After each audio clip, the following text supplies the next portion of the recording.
This is my true story. Dead people saved my life. The question is why? I'll leave that to you to answer. I have written many articles trying to get the truth out and expose the truth on diseases that are that are already hitting our species. But New York just turned me down again, and that's okay. I know that I probably won't be published long after for 100 years or more. I'm doing this on YouTube, and there will be silence because I'm going to put into the video, and I don't know how to give you music, the true pictures at the time of the period that I'm talking about. So it is both a video and a slide of photos, and it is for posterity, for historical purposes. And yes, it is a true story. And yes, dead people did save my life. And I still ask myself why. Because if they really wanted to save children from my disease, I should have been published a long time ago. So here goes. And I'll have to do it in more than one video because I'm only allowed about an hour on each YouTube. The sun set like dripping blood, or was it my blood I saw gushing down my legs? Staring down at the ocean like icy waters below, I looked forward to dying. I could not bear another minute of living my agonizing, tortured life. Suddenly, a great gust of wind flew out of the sky just as I tried to throw myself off that cliff into the freezing water below. I loved the wind. I always called it God's loving caresses.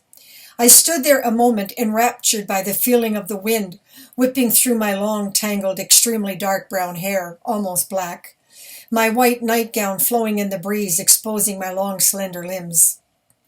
Abandoned by everyone I had ever loved, for just that moment, a feeling of being loved swept over me as God's loving caresses tenderly touched my tear-streamed cheeks. Then all at once the sky opened as I stared in disbelief, watching a ball of light from the universe flying towards me, out of that blood-red sky, heading straight down to me at the cliff's edge. I froze, unable to move. The ball of light picked me up very gently, wrapped me in a pink cloud. It felt warm, as if wrapping me in a blanket, carried me to the car. The back door opened, and this ball of pink laid me down in the back seat, then gently put me to sleep.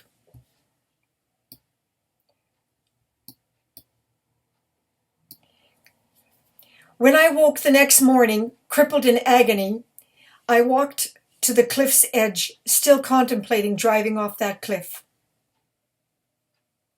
At that point, I hear children giggling down below, and I knew what I must do. I must live somehow for the children who will be born to suffer as I have done. That was Toronto, Ontario at Scarborough Bluffs, March 1984, when I tried to kill myself. Having lost my home, career in real estate investments, unable to function, no memory, unable to read or write beyond the level of a 5-year-old child. My doctors of 23 years refused my disability pension with Royal Trust, and I was left to die on the streets with less rights than stray dogs.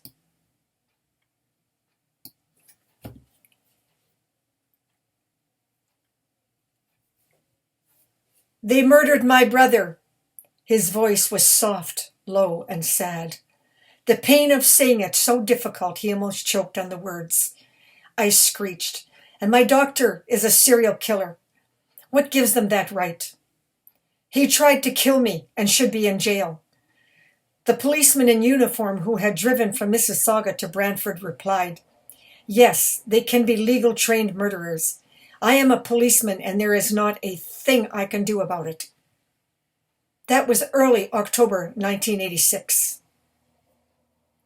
The policeman and I met, both having had paranormal visions from the dead that led us to meet in a coffee shop in Brantford, Ontario. Since my life has had many such visions, they are a part of my story. This one with the policeman is the most important. because we had dozens of witnesses, and many of them are still alive today. I have suffered since the age of 6 with sudden paralyzing attacks. Today I just turned 78. My disease was never diagnosed, and eventually my doctors, family, and friends abandoned me, leaving me to die on the streets of Toronto helpless. When I tried to research what toxic chemicals may be the cause of destroying my life, a maniacal doctor tried to murder me. As if I did not suffer enough by not knowing what was in air, food, water, and beverages, which destroyed my life. Putting an end to many lucrative, successful careers, not just the most recent as a real estate consultant to millionaires in Toronto. I was brutally tortured by a sadistic society gone mad with greed. 1983, I was held hostage and brutally, violently anal raped for over 5 months. And the police refused to help me.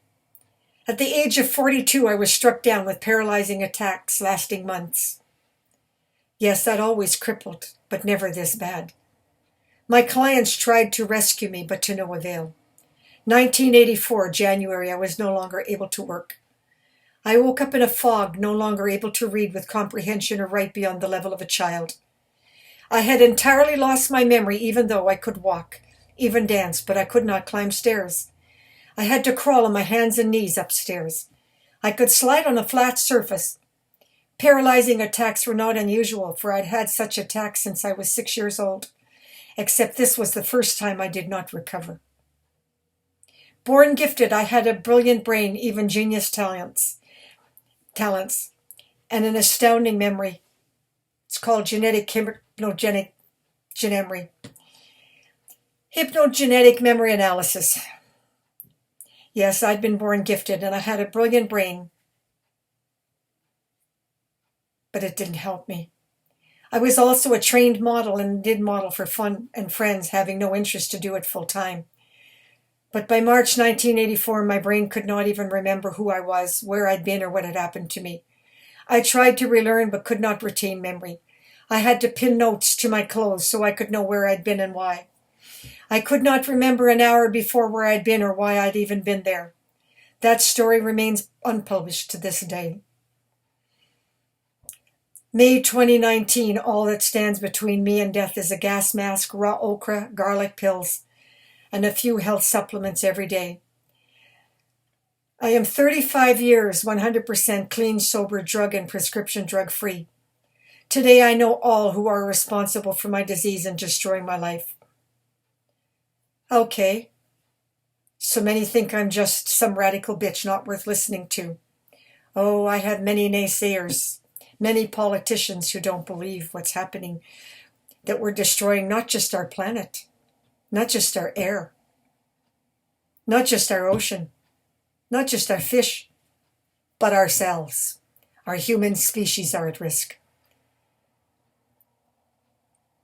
And if you take the time to listen or read my entire story, which I've published many times on Facebook, but by the time you hear this video, maybe 100 years from now, and that will all be gone.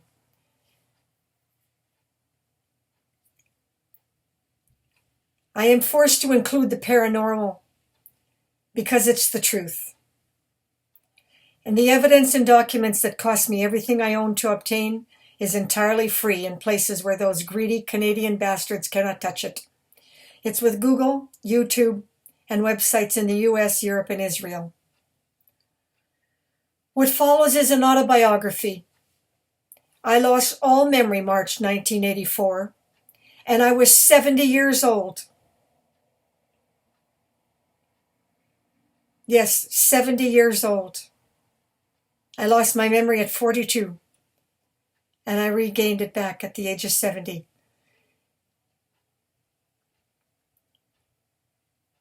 And I discovered that my disease was the direct result of not having the right to know what toxic chemicals are poisoning us in our food and environment. Unable to control allergies and chemical hypersensitivities because medical science covers up the truth. It took me 22 years suffering brutal torture needlessly as I worked in agony to relearn the meaning of words, how to make a sentence. No easy task when you're allergic to the planet, living in a gas mask, chemically hypersensitive, and have no legal recognition that you even have the right to exist. Every day you step outside, you risk dying from toxic shock syndrome. How does one become a victim? Why and what is not so easy to explain. There is an agency in every country, all over the world. Demigods who tried to kill people like me in every country, on the take to industry, drug fascist pigs, or there would be no disease as a direct result of toxic chemicals in our air, food, water, and beverages, because it is 100% controllable. And the scientists have known that since 1775. This is my story, but millions all over the world are suffering, just as I did, helpless, with no real diagnosis or medical help whatsoever. Yes, this is my story, but it could be yours. A special note as of October 13th, 2019. I put all 39 chapters on restricted videos as language was raw, not for children. Uploaded onto YouTube, a restricted channel, so the truth will be told even if it takes 200 years from now. I created a restricted website as well, because there are some photographs of me and a nude and language that's too raw for children. This one I am doing for family friendly. There will be no bad language and no sexy nude photographs. And my story will remain unpublished for 100 years. Having been exposed to AA and adult children of alcoholics, it was my dream to bring all victims of toxic chemicals, being systemically poisoned as I was, denied by doctors any sane medical detoxification treatment for being poisoned, and no medical diagnosis, denying our right to exist. It was my dream to create a worldwide not-for-profit group like ACA, to share with each other whatever knowledge we had and help one another. However, I became boycotted by all national media, never gaining public support through social media, Facebook, LinkedIn, and whatever means was out there. And that dream has since been smashed. And the knowledge I discovered remains in the universe as internet dust.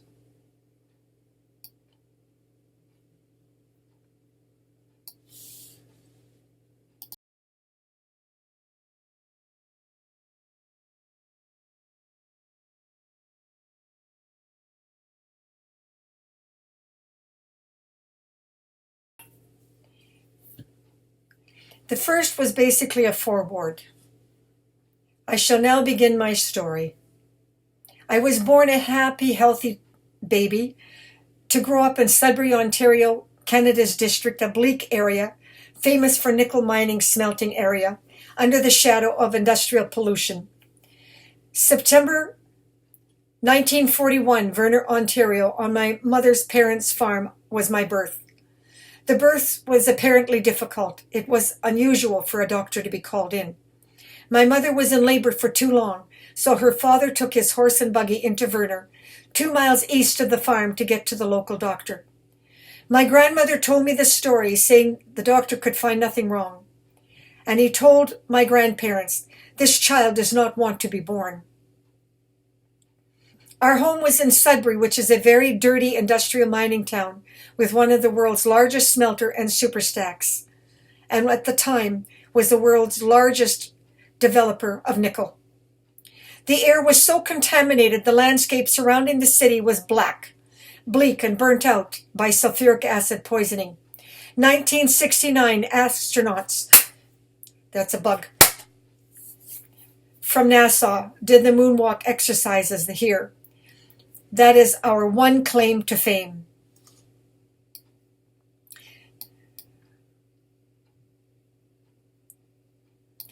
Today the landscape has changed a great deal, but not much has changed in the people.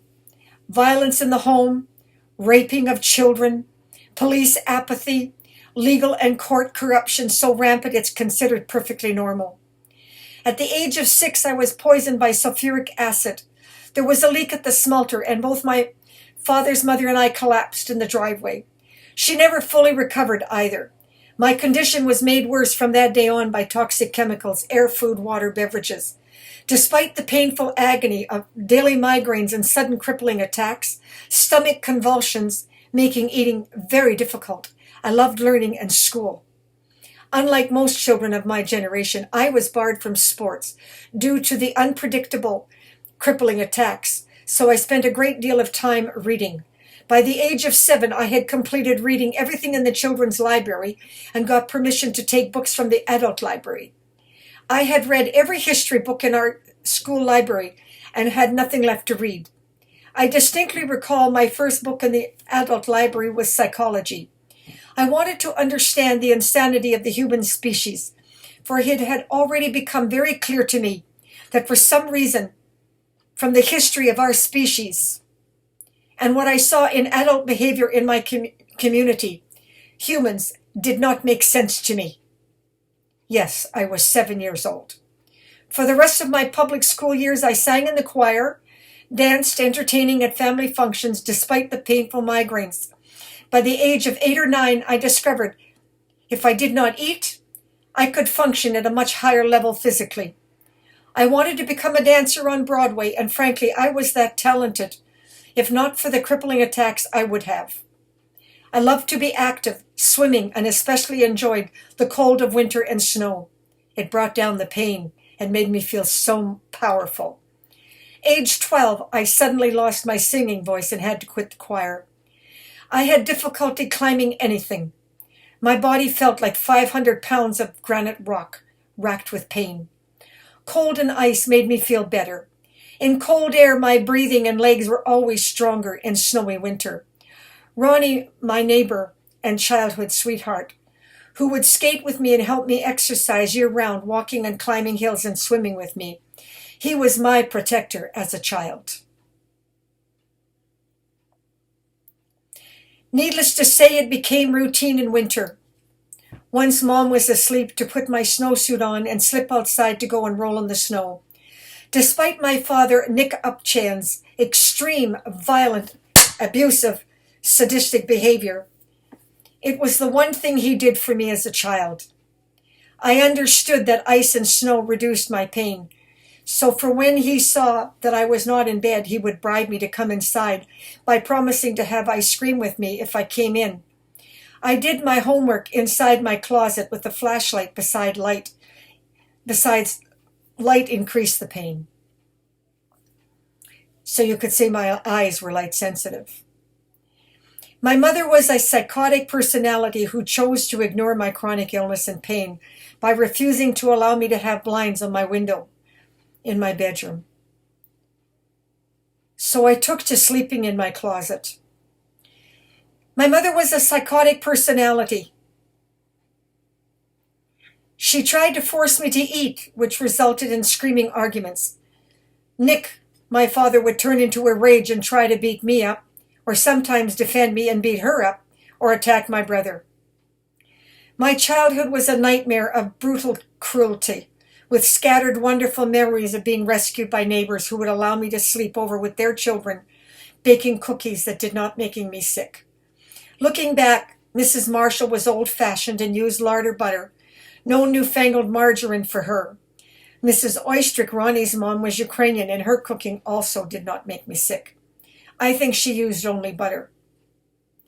My French great-grandmother, or my French grandmother, the Trahans and the Lavalleys, never made me sick either.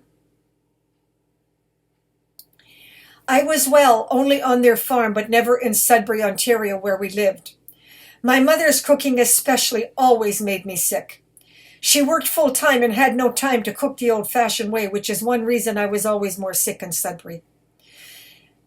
My father, Nick, was a junk food addict, and that surely did me a great deal of harm. His mother lived with us, and sometimes her cooking did not make me sick, and yet sometimes it did.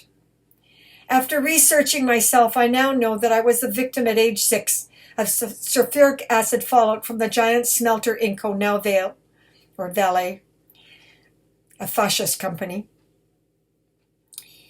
Smokestack, an abundance of fast foods, rapeseed oil alias canola oil, chemical additives hidden in Canadian food not identified on food labels, and gas, oil, and diesel poisoning from vehicles. On my grandparents' farm, they did not use pesticides or chemicals of any kind.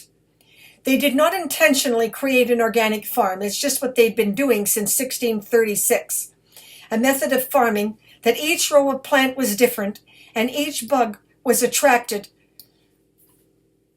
to it, controlled by bugs, worms, and birds attracted to that particular bug. The snakes also played a role in keeping the plants healthy. I forget what they ate, but Grandma cautioned me to never kill a garter snake. They loved the garden. Adrian, my grandmother, was always my supporter. The one person in my family who recognized something was wrong. The one person in my family who loved me unconditionally. And to this day, I love to see a garter snake. I think they are beautiful. Of course, it's no wonder now, looking back, why I never got sick on the farm. And once back home in the city, I was eating food laced with pesticides and God knows what. The air was toxic for hundreds of miles around. 1957, at age 16, here is me in my graduation dress. The next day I would be drugged and raped for the first time. That would become hundreds of times.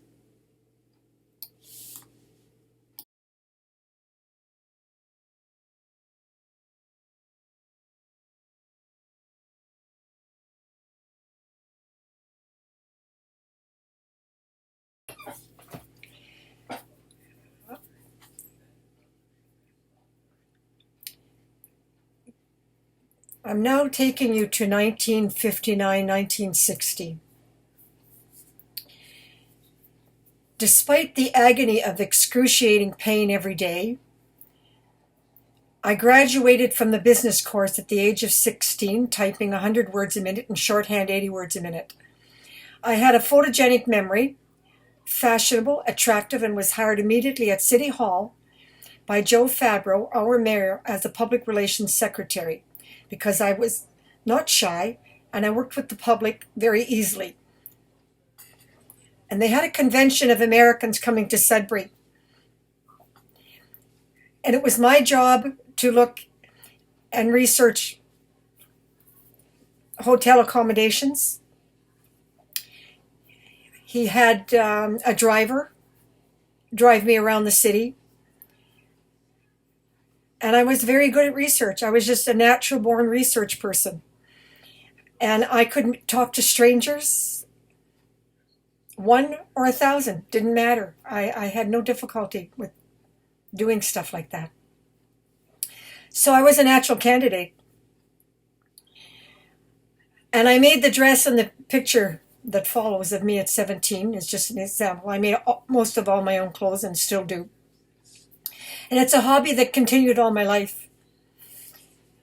I love making ballroom dance gowns.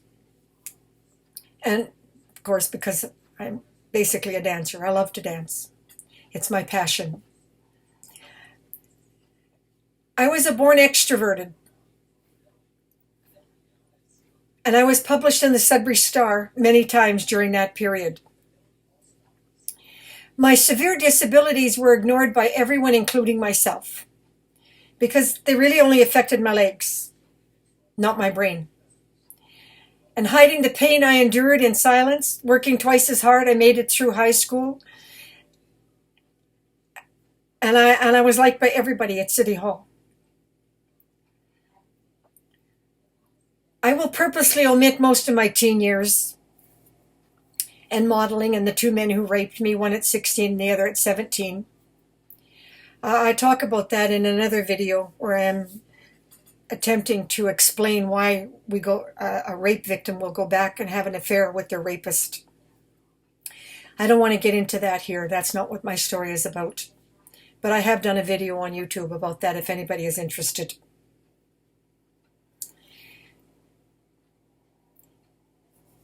And my best friend, Sandra, is just too painful for me to talk about her. I wanted to put her into my biography, and if I ever find her picture, I'll put her up in my biography. But at the time, right now, I can't find it. And it makes me cry every time I think of her, so I have to move on. She was raped by her father and then by a man, and she married the rapist. One spring day, walking along the street, a young, handsome man on a motorcycle sat there looking at me and offered to walk me home. And there was a connection between us that was completely instant. It turned out he knew my father, and that my father had had an accident on a motorcycle in his younger days, and it gave him a limp, and how he felt about motorcycles. And that's why he parked his bike at the restaurant, not far from the school that I was walking nearby. I mean, I was already working. I just happened to be in the area. I must have been at the library. But that's why he didn't put me on the motorcycle, because he knew my father wouldn't approve. So he walked me home. And it was a very special relationship. We just knew we were soulmates and meant to be together for all eternity. We fully expected to be married one day in the future. Then October 29th, 1960, Bob was killed by a drunk driver. I was never the same after that. My boss, Mayor Joe Fabro, tried to rescue me from the violence and abuse I endured by Sudbury society. He urged me to leave Sudbury, break free from my mother, and protecting her, because she was never my mother, she was my child.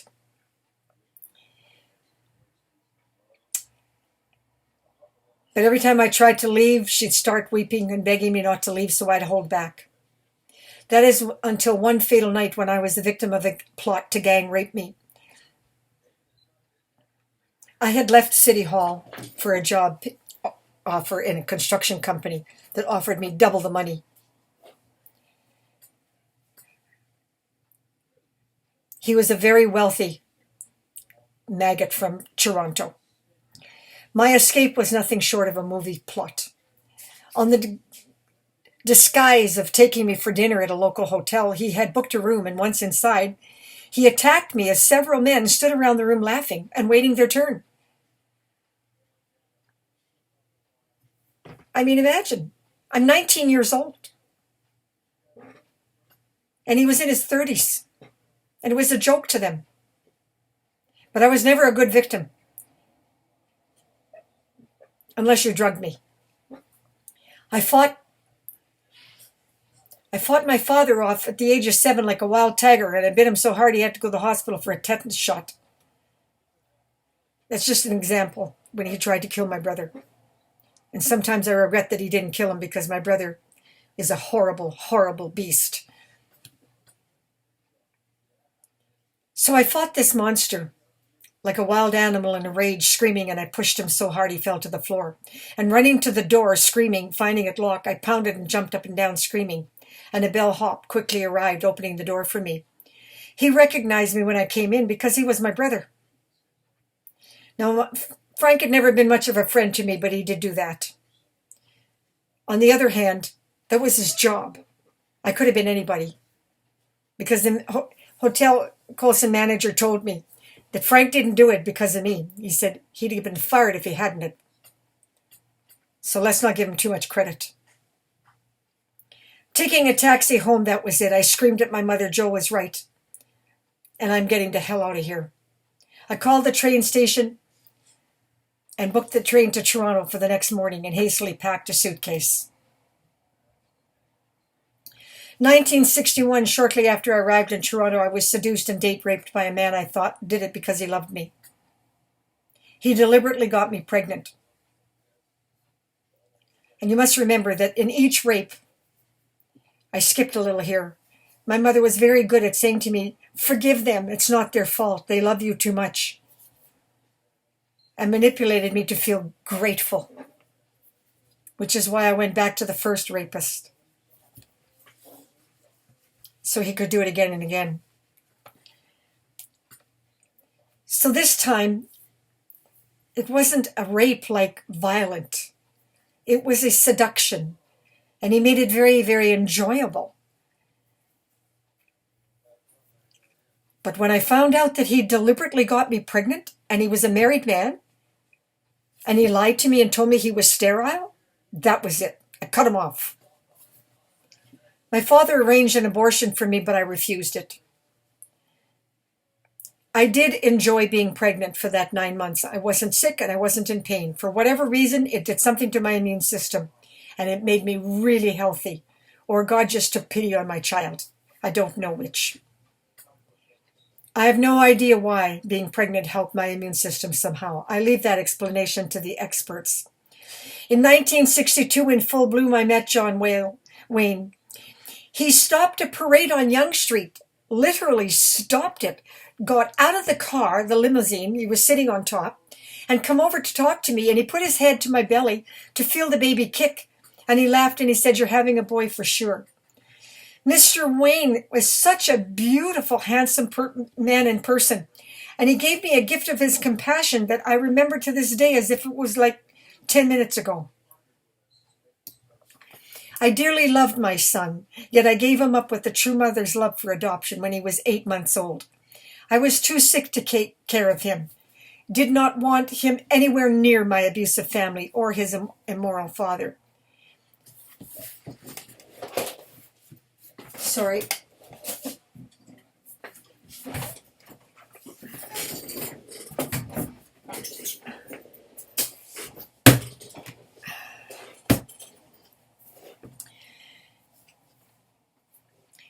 Yes, I was too sick to take care of him, and I didn't want him to be anywhere near his father, who was completely without morals, in my opinion. And I didn't want him anywhere near my family. I wanted them to be loved.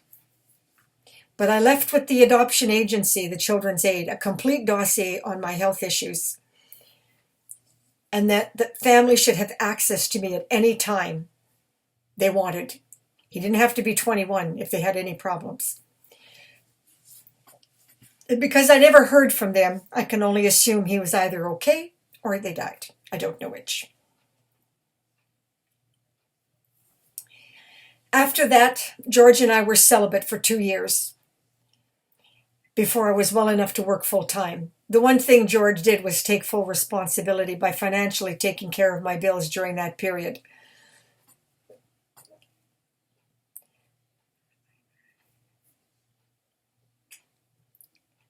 My female doctor was cruel, unbelievably cruel to me, and indifferent to my suffering.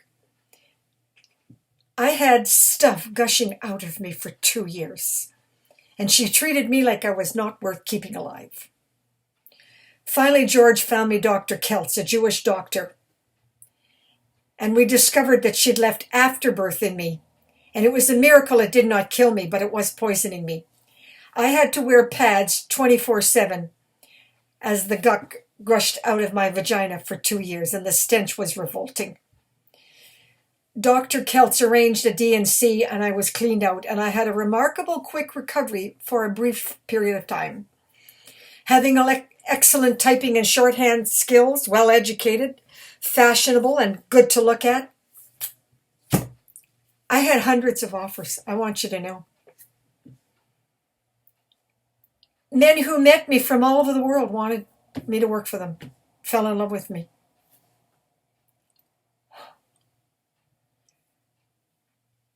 And I didn't know how to use any of that selfishly to my advantage. It was just not in my nature.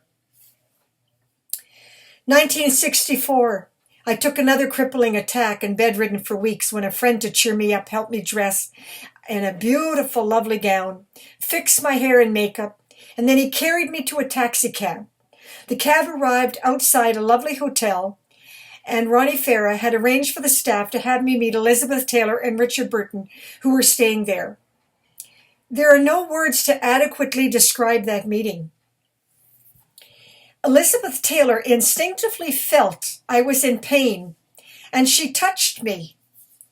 And I have to tell you that her touch was electric, and the pain went down. She had this most magnificent chemistry, and almost like she was psychic. In a beautiful whispery voice, she offered to help me. Foolishly, I replied nothing could be done. Dr. Kelt said it was genetic. That wasn't true. He lied. But I believed him for 21 years. And he lied. It is true there are children now being born like me because their parents are poisoned and pass on to their children a genetic predisposition, but I was not born with it. I was perfectly healthy until the age of 6, when I was poisoned the first time by sulfuric acid. And what I did not know was that in my diet and in all the food and the margarine, rapeseed oil, alias canola oil, was in everything I was eating as well. And that's another story that I will tell you at the end of my story. And it's why I believe the dead kept me alive. I would have taken so many sudden attacks, I can't count them.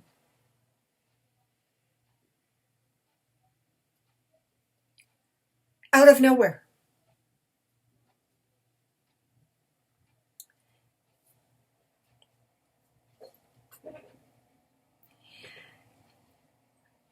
I never knew why.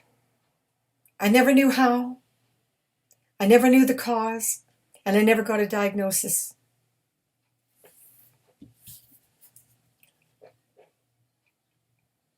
But I would always recover. Temporarily, never fully well, but I always had my brain, if not my legs.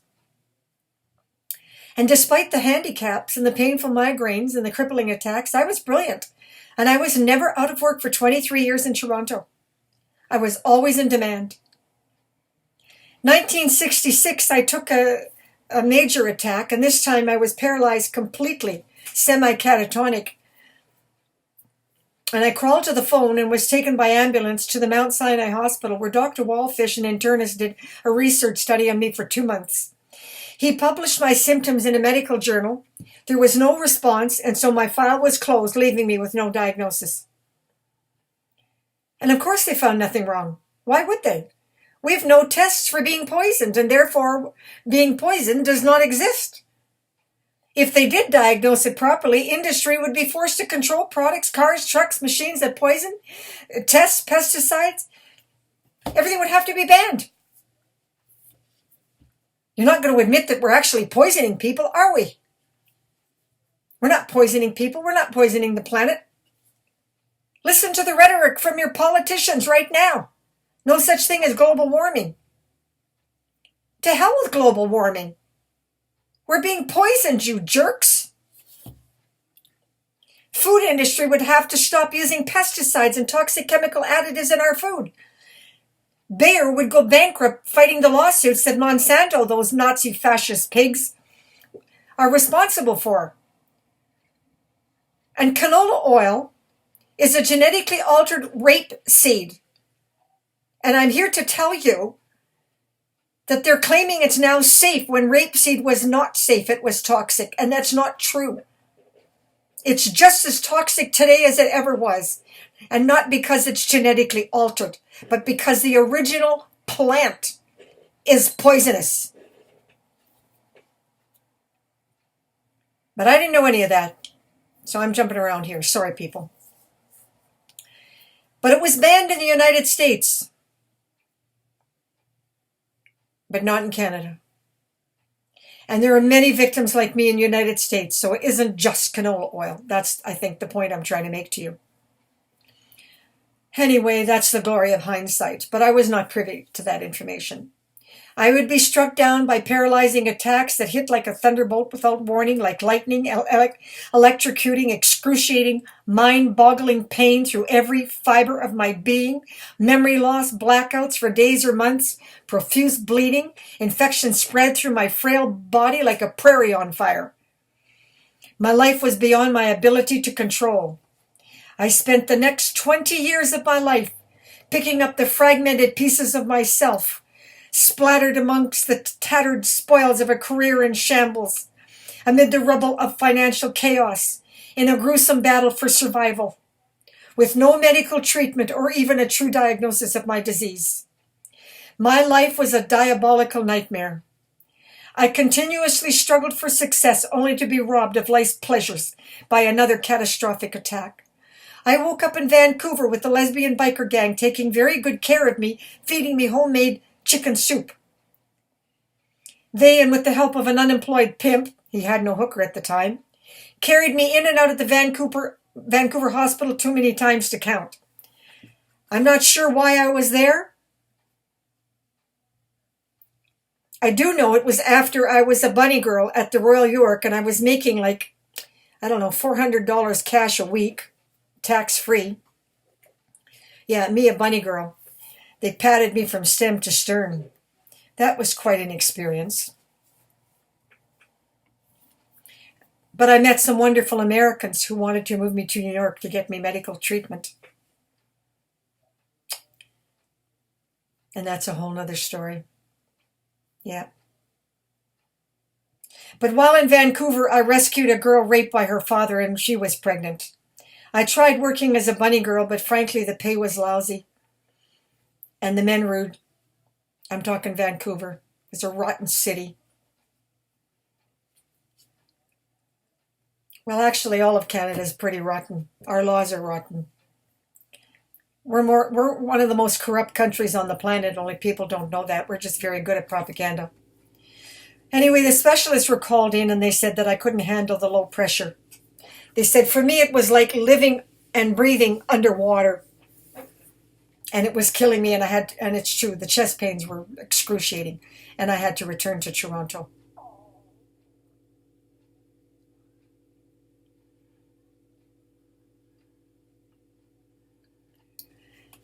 I fled Vancouver, returning to Toronto, bringing that pregnant girl with me. I continued to help her over the years, and her son, interestingly enough, she never helped me, not even once. I remember her son apologizing to me that he was sorry his mother was not more grateful. I just shrugged and said, I just wanted you to have a better life and be healthy and happy. And I still mean that. I also had incredible opportunities that I threw away by refusing and still don't know why. 1968, Davidson and Company stockbrokers wanted me to become the first woman stockbroker in North America. I refused and instead became a very skinny bunny girl.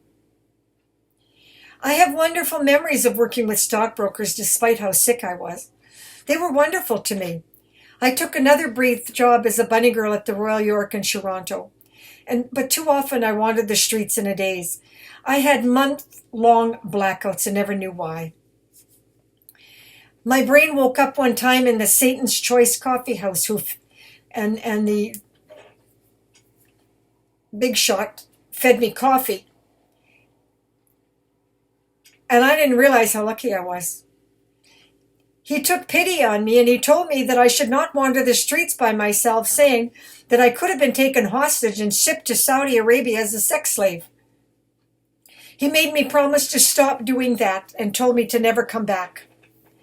Of course, sometimes I would be raped while catatonic, but that was usually some business pervert, never by people from the streets. I want you to know. No pimp ever raped me. No mafia don ever raped me. No, they didn't.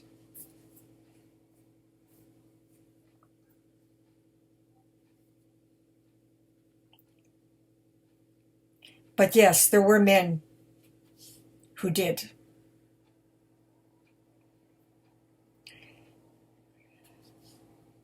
And there were men friends who rescued me and took care of me to the best of their abilities, including several gay men. too many to count. One incident that I want to talk about is one of the musicians put weed into my coffee at his house. I was catatonic for 2 days and they were terrified they'd killed me. When I came to, I was in bed with their 3 children hugging me and so happy I was okay they jumped all around me. The children had apparently stayed in bed with me and prayed for me. Children's hearts are amazing. Not all of my life was horrendous. If I could get to my feet, I danced and belonged to every dance club in the entire Toronto district. German ballroom, Italian, Latin, Jamaican, Trinidadian, Africans, a Portuguese general. Yes, he was special, Ignacio. Arabs, Turks, East Indian, Hindus. I danced belly dance with them all. I danced on stage with the Spanish ballet from Madrid. There was one brief moment, I don't know what year it was, but I was asked to join a production to go on Broadway in New York. I had gotten up on the stage and danced at the Royal Alexandra Theatre in Toronto. And I really was a magnificent natural-born dancer. But in the middle of rehearsals, I took an attack, and that ended that.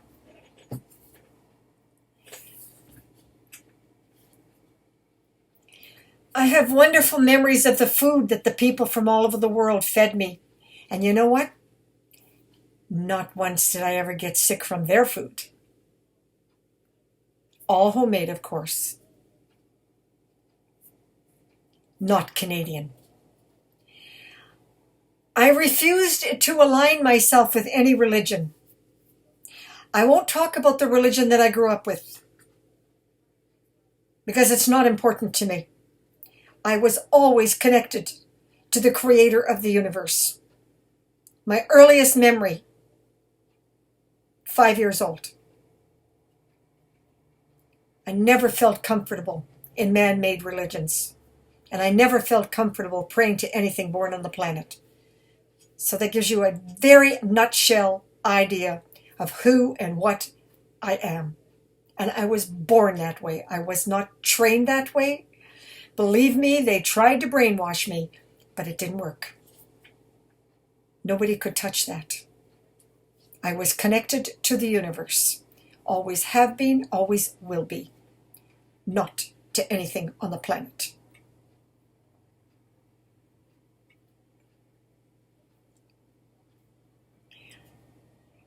But because of that, it meant that I could be friends with everybody. And they did love that part of me.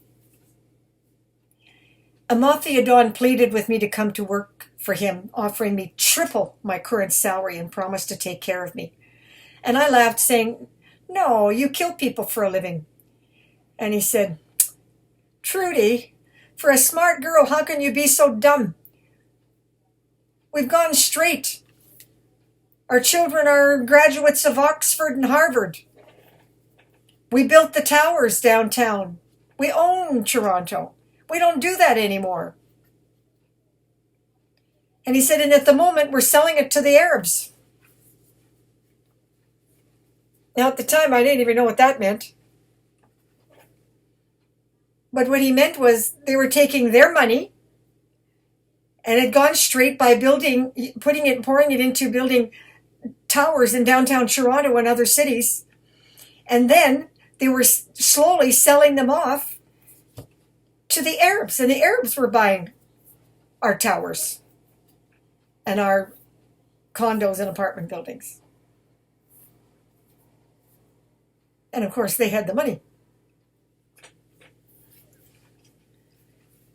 And they helped to create our addiction to oil, which is still going on. But anyway, I didn't want to go to work for him. I had a real thing about honesty, honest to a fault. I never lied, I never cheated, I never stole. If I was starving, it didn't matter, I wouldn't do it. So I just said, "I'm sorry, but I don't trust you. But you can take me for dinner." And he laughed. And he did just that. And I'll tell you, many times I was saved because he put the word out on the streets to protect me. A lot worse would have happened to me if he hadn't done that. So from 1964 to 1970, I was traveling in some big shot circles, big time multimillionaires. I met E.P. Taylor, a man of great respect in the horse racing circles, a sweet man. He invited me to see his prize Angus bull. I don't know why he was so excited about them, but he was. And today Angus beef are common. I still don't know why they're so special. I met Robert Goulet at a cocktail party that Ronnie Harding, a highly successful ad man, who himself made the Architectural Digest for his uniquely designed pad. That's what we called it in those days, a pad. Robert Goulet made a beeline for me the minute I walked into the area, and he was so crude, I told him in loud and clear, "Go F yourself." And he made a quick exit, thoroughly embarrassed. Ronnie dashed over to me, picked me up off the ground, swung me around, gave me a big hug and a kiss on the cheek, and he said, "Thanks, baby, I knew you'd do that. I'm on the payroll and couldn't do it. But I knew if I got you here, you'd do that for me." "You jerk," I said. And we laughed for months about that. I felt really bad for Carol Lawrence, who married him, because he really was an ass. Around 1965, I became friends with Marilyn Brooks, a clothing designer and owner of the Unicorn Shop, who also became highly successful and famous in her own right. Lovely gal. I dated her brother for a while, but his addiction to alcohol was so bad it scared the heck out of me, so I broke it off. 1966, I worked at the ad agency for Jerry Goodis, who was the nicest man I ever met, dedicated to giving a leg up to talent, young talent. His agency became famous worldwide. Jack Cooper, who later became famous in his own right as a director and author, was my boss at the time. He wanted to train me to become a director. He saw a talent in me. But that is when I took the first long-term paralyzing attack lasting 2 months. Dr. Keltz insisted I quit, saying the stress caused the attack. That wasn't true. I love stress. That was bullshit. Anyway, pardon my language, but trying to keep it clean, but really infuriates me. Mom, as usual, pushed me to do whatever the doctor said, so I quit. Jerry and Jack were not happy at all.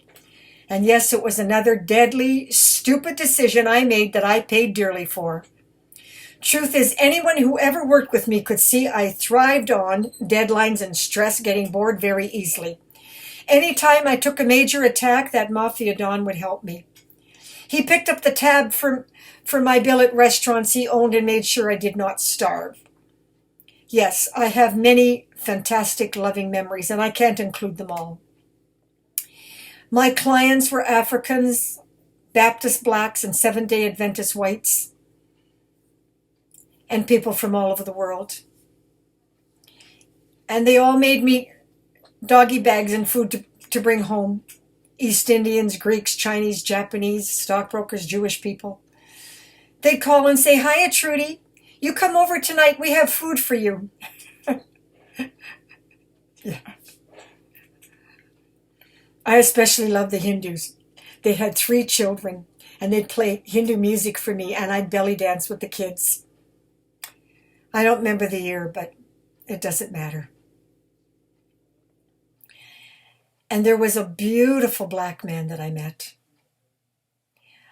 I don't see him clearly, but I can tell you that he was tall, wore a suit, was a young lawyer, and handsome as all hell. I met him at some Caribbean club. I think I was about 27, I'm not sure. He was the most beautiful thing I'd ever seen in my life. I took sick and he took me home. He lived with his parents. Once I recovered, he made beautiful love to me. Never before I had experienced anything quite like this man. And his parents fell in love with me. And I don't have a clue why. He wanted to marry me and told me so at dinner while his parents were in total agreement. I shook my head and I started to cry. How I would have loved to have married him. Not just because he was beautiful, but just I desperately needed a good lawyer in my life, obviously, for my human rights causes. I was always politically active on human rights.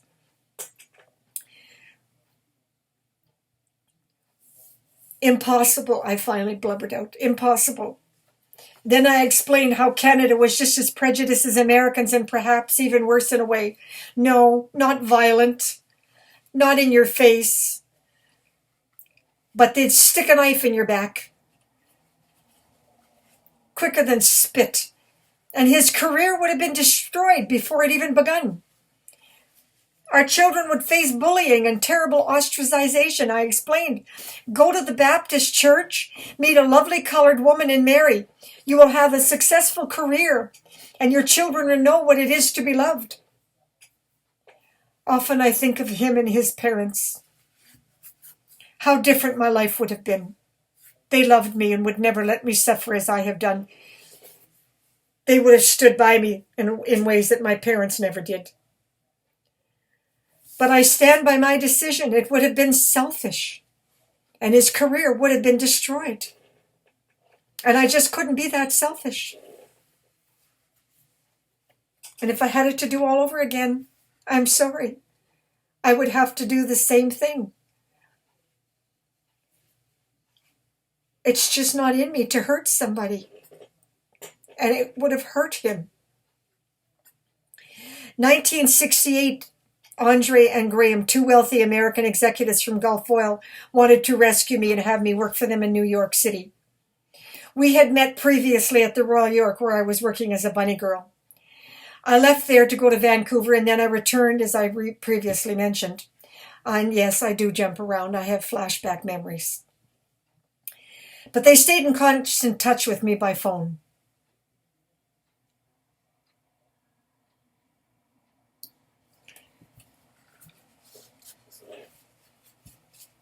Andre flew me to New York for dinner and dancing. Again, the memory is unbelievably astounding and wonderful of how those two men treated me. One fell madly in love with me and pleaded with me to leave Canada. Finally, at some point, I agreed to move to New York, but I only stayed a short time. I wanted to see West Point. Saw it in a movie as a teenager and thought it looked so beautiful. Just like that, they picked up the phone, got me a green card, and booked me in a hotel and took me to the Catskill Mountains for brunch. And then we went to meet a general at West Point.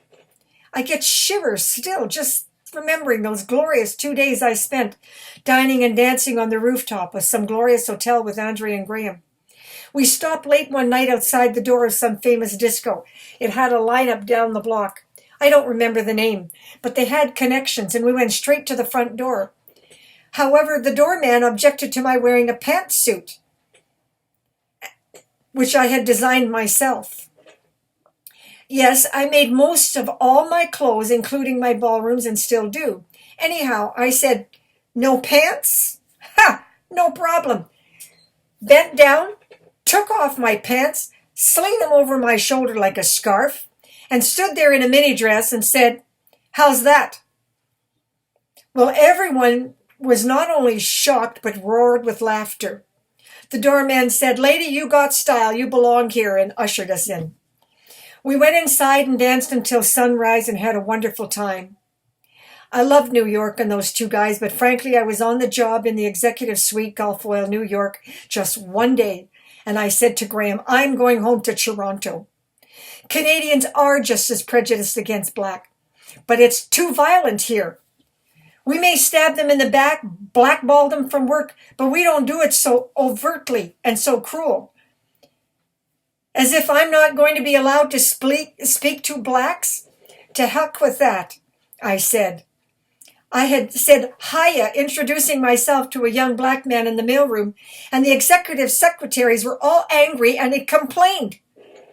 Well, that did it for me. I said, "I'm out of here. I won't stand for that kind of prejudice. I refuse to treat them like garbage. I won't learn how to treat them the way they wanted me to treat them." Graham pleaded with me things would change, but more importantly, they wanted me on their payroll to get me proper medical care. They said the Canadian medical system was responsible for my disease and it was killing me. Well, I was just too naive and too ignorant to understand what they were trying to tell me. They kept saying that the Canadian political system is not a true democracy. It is British. And the British system is many things, but it is not a democracy. Well, I didn't understand that either. That's the kind of education you get in Canada.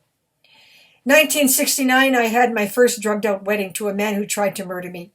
I escaped his clutches with the help of my best friend.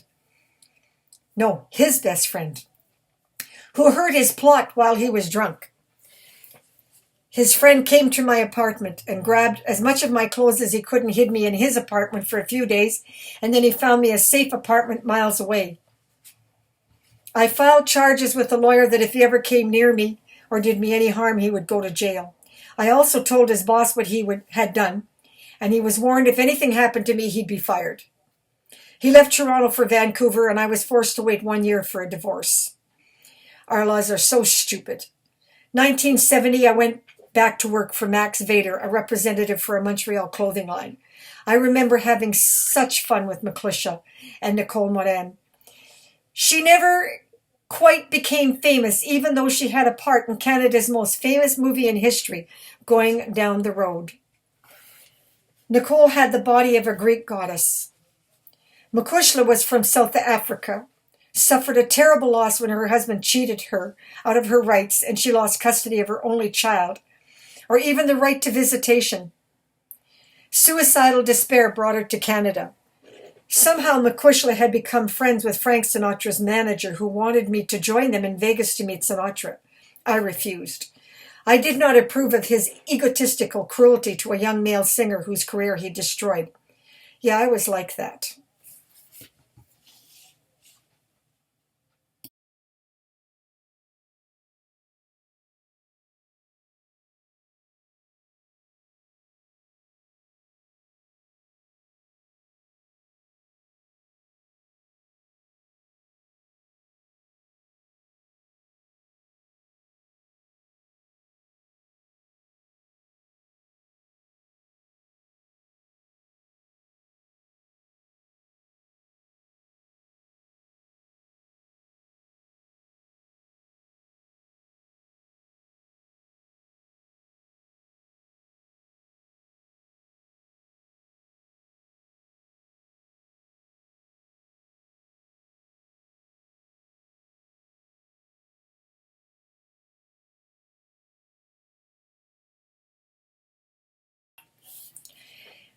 Fame did not impress me at all. Diamonds, minks, Cadillacs, money didn't mean anything to me.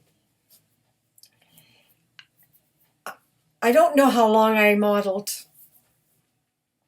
The pay was not good, but I was enjoying working with the people at the time. So I'm honestly not sure how long I did it. But I do know that in 1970 I left to become an executive secretary to the public relations officer of Falconbridge Nickel Mines. I had a girlfriend who kind of talked me into it. I guess because they had a medical plan that she might have thought they would help me. I'm not sure what the reason was.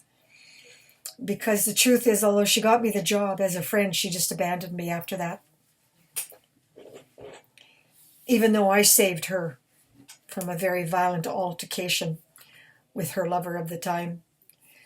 But you see, I was always helping other people, but they never helped me. Anyway, working at Falconbridge Nickel Mines was not a pleasant experience. The public relations officer was extremely prejudiced against my avant-garde style, even though the vice president, Mr. Delaporte, and the chairman of the board, H.B. Keck of Dallas, all liked me well enough. My first memory of working at Falconbridge Nickel Mines was that experience, when our Prime Minister, Pierre Elliott Trudeau, reneged on his campaign promise to bring in pollution controls. Ha! Imagine how different our life would be. This is 1970 I'm talking, people.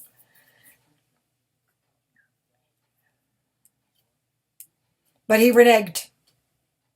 and Falconbridge was forced to close down its new experimental pollution-free smelter, declaring a $60 million loss. Stockholders were so stupid they were actually delighted by the decision, and the stock rose instead of plummeting.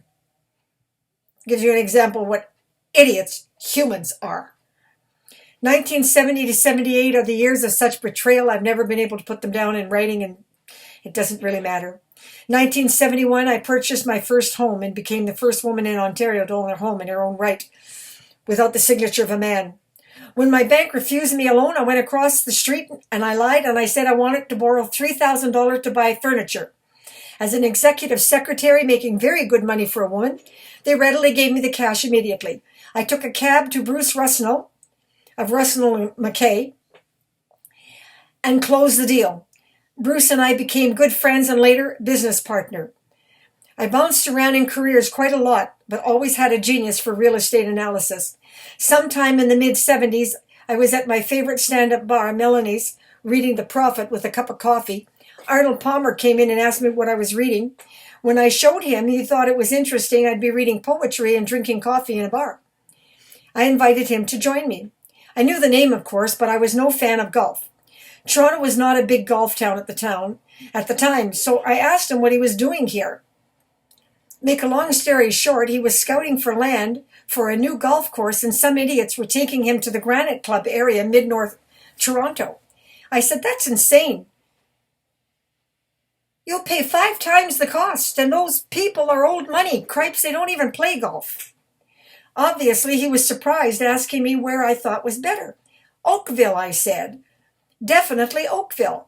Telling him that I had worked with New Money and the president of Falconbridge Nickel Mines, and he lived in Oakville. His generation loved golf, and the land would be the fraction of the cost.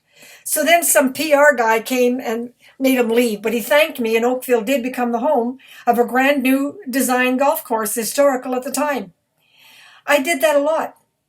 I made a suggestion to Richard Burton, and he purchased a house in Rosedale. I was never interested in making big money. I never tried to cash in on the famous and rich people that I met and that I knew. 1975, I went to work as office manager in charge of approving credit for clients at the famous now closed art shop, Elite Furniture Store. I could spawn a cod a mile off, providing I wasn't sick. And in an attack, I'm as vulnerable as a baby. I got a client one day at the art shop that I was suspicious of and told him he had to pay cash, stopping their shipment at the door of their mansion. I called the Toronto Dominion Bank manager, having a gut feeling at the last minute, and got the lowdown. He had defrauded the TD out of over $1 million, but it was hushed up, not wanting shareholders to know. The money was in the Bahamas. Yes, happens a lot in Canada all the time, even now. I'll tell you about that story later. Only some poor schmuck goes to jail. Fraud is almost always a white-collar crime, and our laws in Canada make these laws legal. So you're very difficult to get a policeman to even lay a charge. And more on that later. My client's wife flew to get the money, and I met her across the street in a restaurant, and the money was in a bag around $250,000, if memory serves me correctly. Martin Hoffman, the president, and his brother Alan freaked out at what I did. But I said, hey, let the TD get screwed. Nobody gets to do that on my watch. And they both laughed. We had a pretty good relationship after that. Up to that point, I had been really under the wings of their father. And I don't talk much about the old man. It was a special moment in time, but he died of a heart attack. And it just wasn't the same without him. But if I was too sick or crippled in pain, I still had a great brain with hypnogenetic imagery analysis. The only way anyone could take advantage of me was by drugging me, and plenty did just that all my life. 1980, Bruce Rusnell, my partner and now lover, pushed me to get a real estate license. With his help, I became a successful real estate woman in Canada with Royal Trust. My manager knew I was handicapped, and arranged for my disability insurance with Royal Trust so I would not lose my homes if I became incapable of working. By 1981, I had purchased 2 more properties, believing I had prepared myself for the worst. So what went wrong? A lot. Instead of working with millionaires, which I had people begging me to do, I kept working with the poor and working class, and even helping people on welfare own a home with an apartment for rental to help pay the mortgage. I loved helping people buy a property that was not just a home, but a good investment so they could retire with more money than they ever dreamed possible. My Americans used to say to me, "Trudy, you're a reverse prejudiced." And yes, I guess it was true in a way.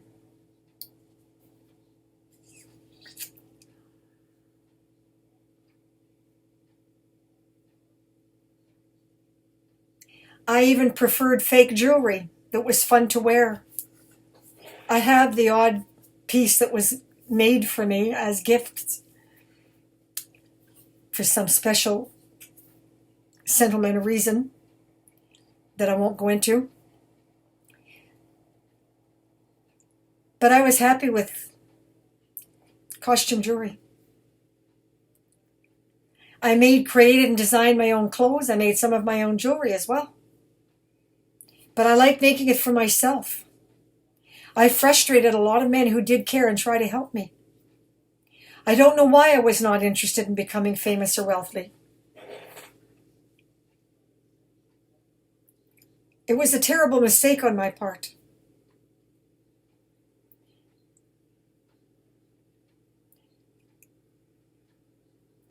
But even though the attacks kept crippling me, I kept managing to get to my feet, and I never got fired from a job. So with my homes, I thought I was protected, and now I had real estate disability insurance. What could go wrong? 1972 to 77 were my ballroom years, living with a sadistic man who pretended that loving me made him so ill I had to support him.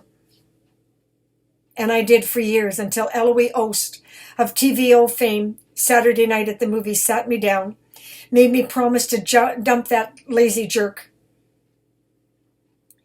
and get myself free. I explained how my mother told me that this was love, including the men that raped me. Elio was appalled and explained that's not love, and your mother is a very sick woman. So I booked Fred a job in South Africa, shipped him off, sold my properties at a terrible loss, moved to an apartment in the Upper Beaches with my cat, my best friend. I call her Choo Choo, from a noise she made wanting me to hug her. We had a great love affair, Choo Choo inseparable. She skied with me, hung on to my windsail mast, laid on my chest in the water when I floated on the air mass at Wasaga Beach.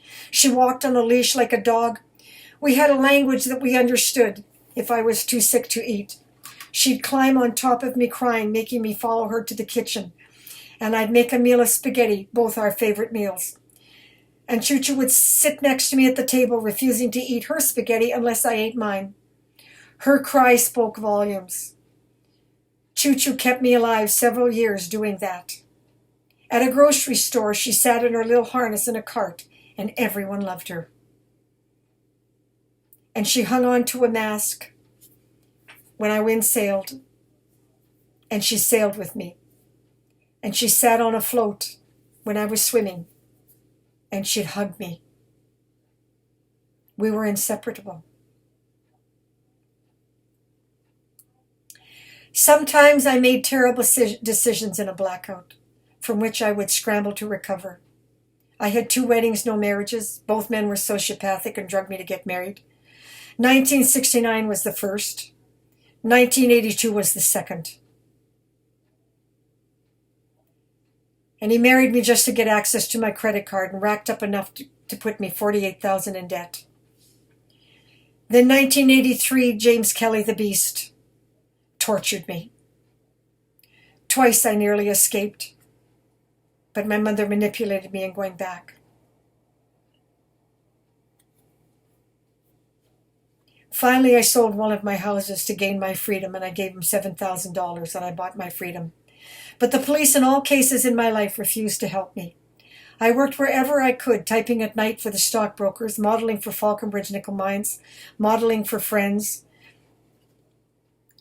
and different designers. Quick, easy cash as a bunny girl. And I'm sorry I jump around on my dates, but my life was such a torturous nightmare from which I could never escape. To get, well, you name it, I tried it. I took flamenco lessons, surf, sailed, fished with the sports pal canoe.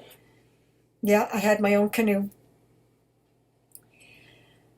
I danced with the Turks and the Arabs. I boogied with the Jamaicans.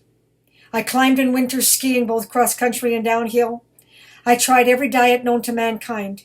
I was mainly vegetarian due to a Seventh-day Adventist neighbor who tried to help me. Often I was booked into the Seventh-day Adventist hospital in Toronto where I always got better, but frankly never diagnosed and never cured. Today I know it is because our medical training specifically deletes from our education any knowledge about toxic chemical poisoning and how to treat it.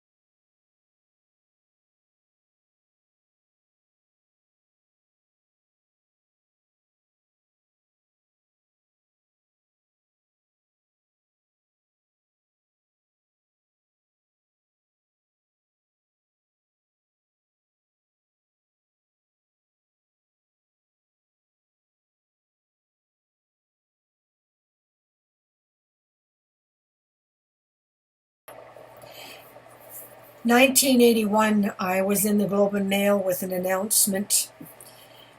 My future in real estate looked guaranteed.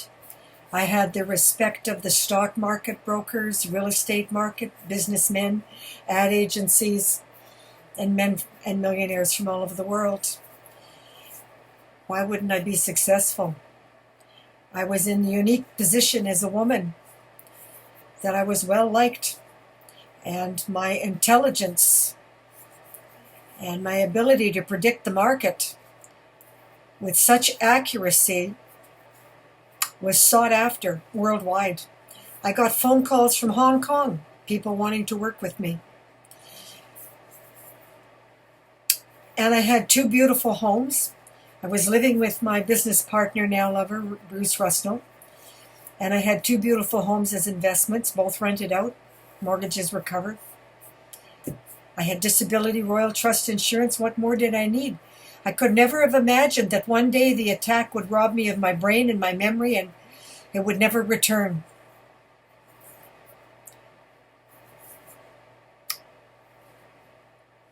I had been vegetarian now since 1966 for the most part, except for the occasional rare steak that I still loved. Don't know why, but I did. But what I hadn't considered was that both Dr. Galley, a psychiatrist, and who became a friend, and Dr. Keltz, my family doctor since I was 25, they just both completely ignored my crippling, paralyzing.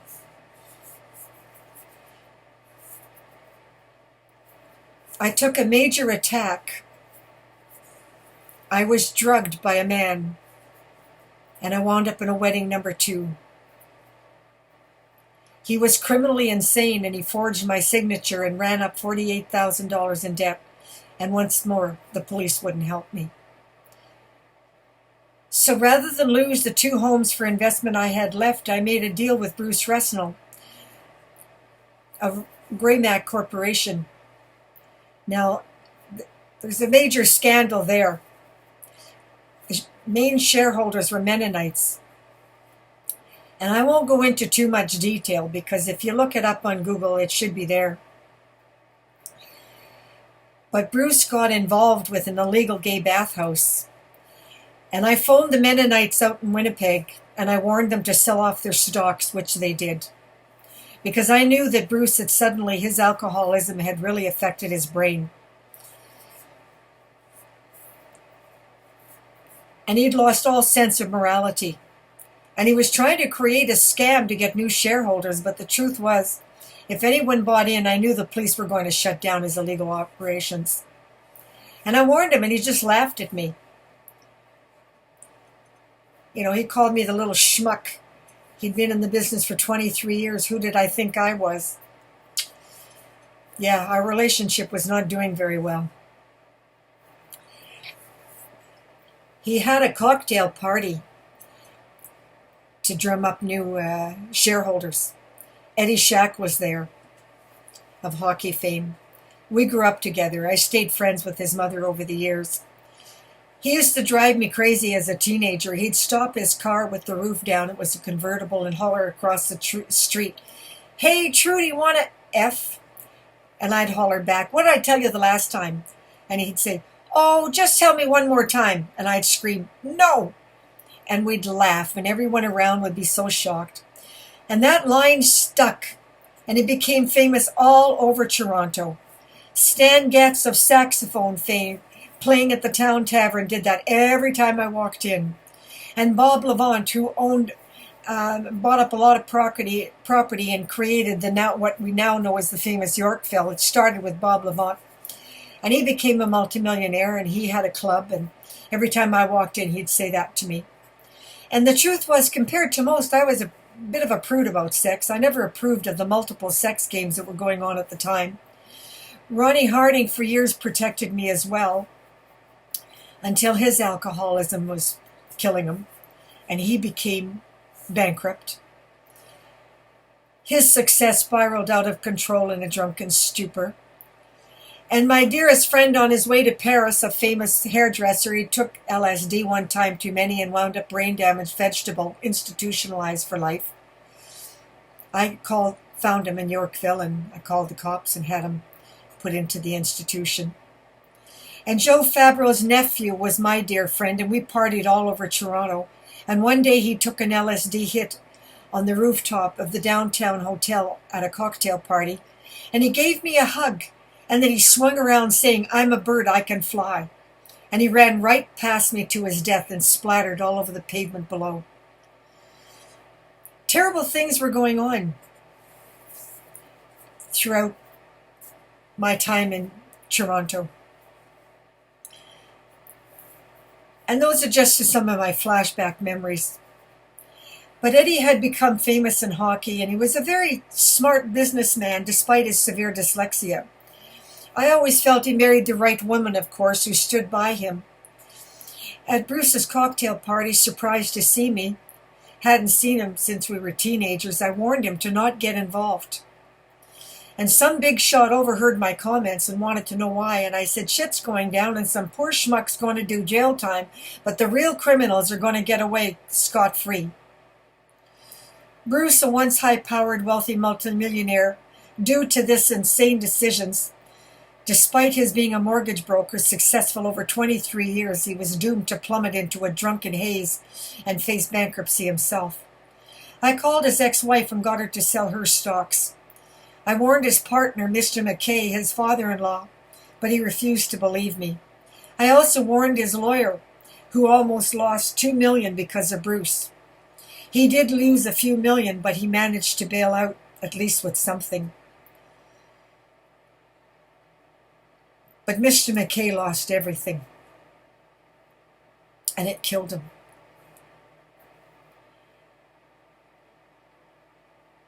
And Bruce, drowning in debt, offered me 28 of his properties if I gave him half my commissions.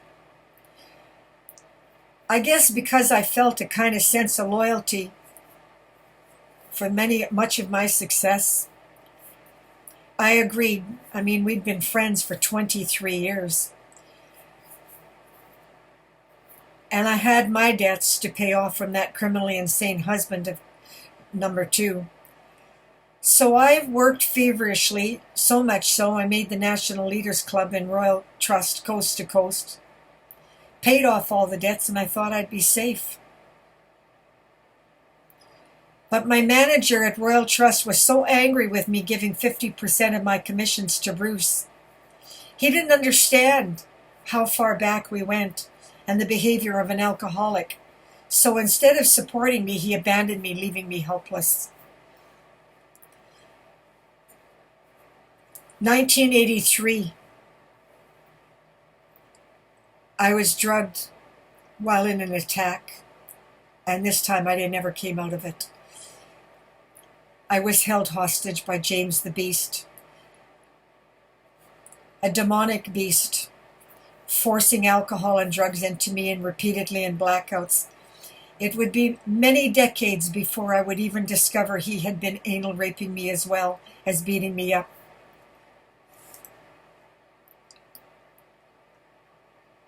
No, I had lost all memory. I was an amnesiac.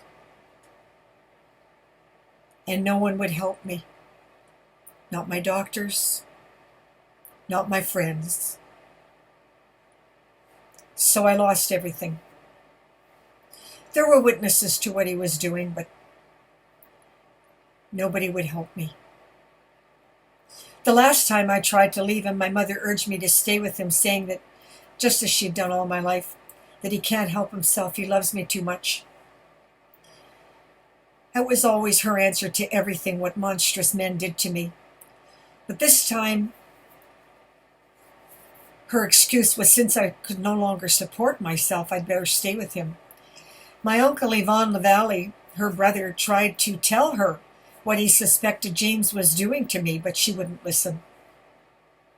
And due to James drugging me so much, and the horrific trauma of the brutal anal rapes, I stayed with him in a blackout until one day, I call it an animal instinct. I sold a house and I bought my freedom.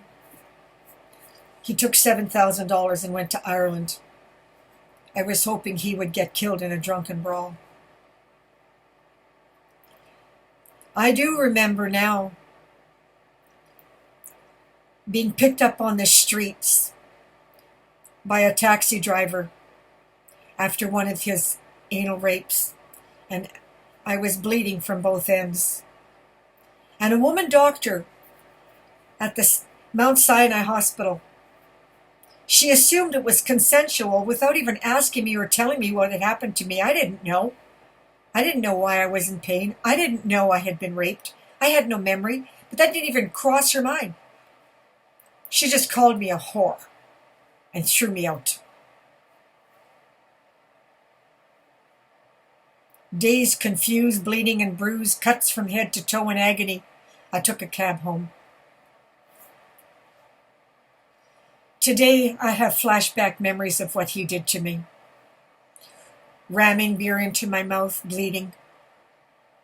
Held by my long brunette hair and forcing the beer down me, dragging me down the stairs into the basement while he brutally attacked me.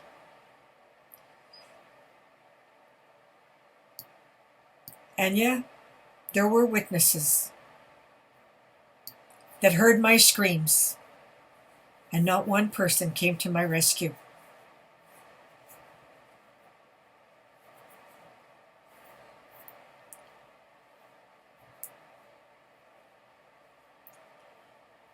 It's a nightmare that I relive over and over if I talk about it too much. I can't watch a movie that has rape. I can't listen to the news like this poor woman, Brooke Nigel's, what's happened to her, because I immediately go into flashbacks. And media are being really rotten to her because they don't understand how, as a rape victim, you can go back to the rapist. We're manipulated, either by the rapist, by a family friend, by a parent. So many ways. We have amnesia. We're in shock and traumatized. We don't even remember what they did to us.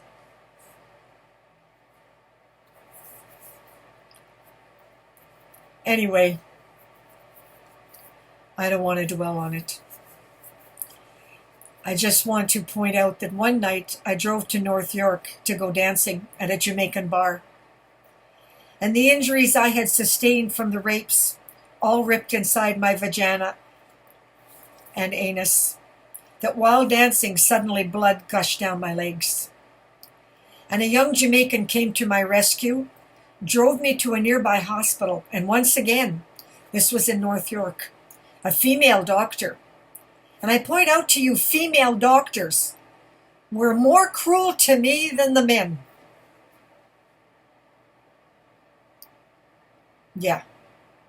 Women were worse to me than the men, including my mother.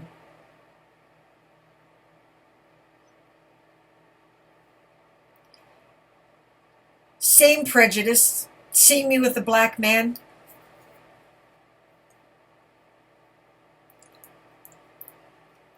Cold as ice, she said, "She's not bleeding enough to die. Get out of here." I don't remember anything after that. I came to 3 days later. He was taking care of me. He had a very thick accent. He'd been in Canada a short while. And he said something to the point of, "Trudy, me leave this damn country. Dem treat sick, lovely girl like you this way, me no stay. Me go back Jamaica, dem no treat woman this way." Yes, his accent was very thick. And frankly, he had no real skills.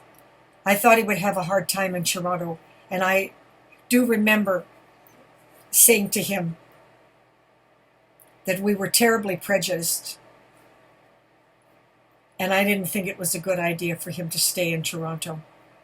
And he said, "I'm not staying here anyway if this is how they treat women." But I never recovered. I couldn't read or write now. So how could I work? I begged my doctors to sign my Royal Trust disability, and they refused. So as a direct result, with no income, I lost everything. I sold my duplex to pay off the rest of my debts because I knew I was never going to be able to work again. And if my doctors had not been so sadistic, I would still have that home. My disability and the tenants would have more than covered me for the rest of my life.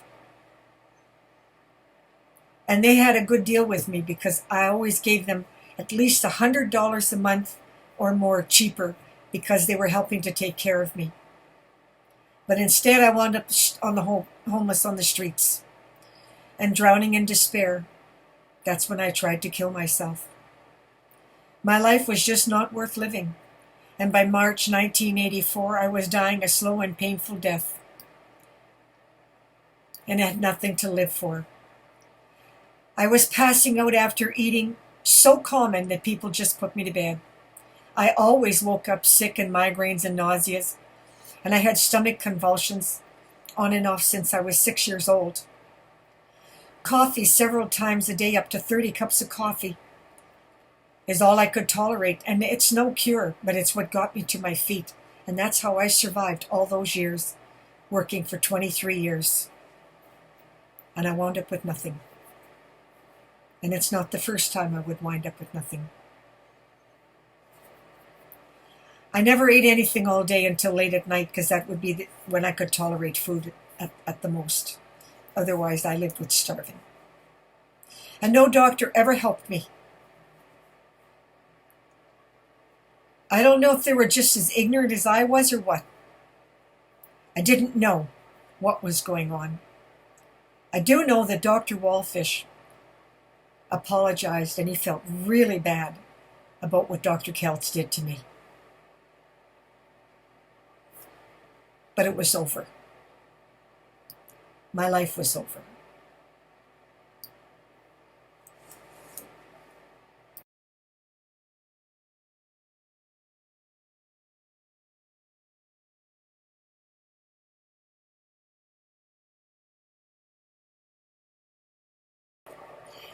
March 1984. As the sun set like dripping blood, and I was bleeding, choking on mucus and blood. My legs were covered in blood. In my white nightgown, I stood there on the edge of that cliff, and I was determined to kill myself. I had no memory of why I was bleeding. I just knew I had to die. It was my only hope for freedom, was to die. And determined in a trance-like state, I had driven behind a monastery to Scarborough Bluffs at 50 miles an hour, and 3 feet from the edge, my car came to a sudden stop. As if by the hand of some unseen, powerful being. When you consider that at the speed I was going, I should have been thrown through the windshield. But it came to a stop. I tried to start the car, but the engine was dead. Hysterical, furious, screaming, cursing, I got out of the car, sobbing and gazing in confusion at the blood-red sky, and in a fury screaming and cursing at the God I did not understand to let me die. And a ball of light came out of the sky and wrapped me in a pink cloud and picked me up and gently put me in the back seat of my car. And it opened the door to put me in the car. And as I lay there, that pink cloud wrapped around me and put me to sleep. When I woke up the next day, I was just as determined. So I turned the key to check if the car would start, and it did. Then I turned it off to check the beach below to make sure it would kill me. I was going to back up and go off. And just as I got to the edge of the cliff, I heard children laughing. And I looked down. And there were 3 children playing in the sand and water, laughing and giggling with glee. I sat there for a very long time looking at those 3 children. And then a vision came to me in that moment, and it made it clear I had no choice. I had to live for them. For one day, those children may be or have children just like me. And in that moment, I made the decision to survive and research my disease somehow. I had no idea how. I just knew for the sake of the future generations of the children, I had to try. Often, depressed, I drive to a beach water's edge to remind myself why I'm still here. I loved Toronto, but bankrupt, I was forced to leave. The fact that I could no longer speak or write beyond the level of a 5-year-old child turned out not to be a hindrance. I went into AA. They rallied round me. I don't know if I had been an alcoholic the way they were an alcoholic. I really didn't relate to their stories, and they didn't relate to mine. I think you would have to call me a binge drinker. From the first drink at the age of 17, I would drink until I passed out of control, and I had no shut-off valve. I couldn't stop. From the time I picked up one, I would go until I passed out, however long that took.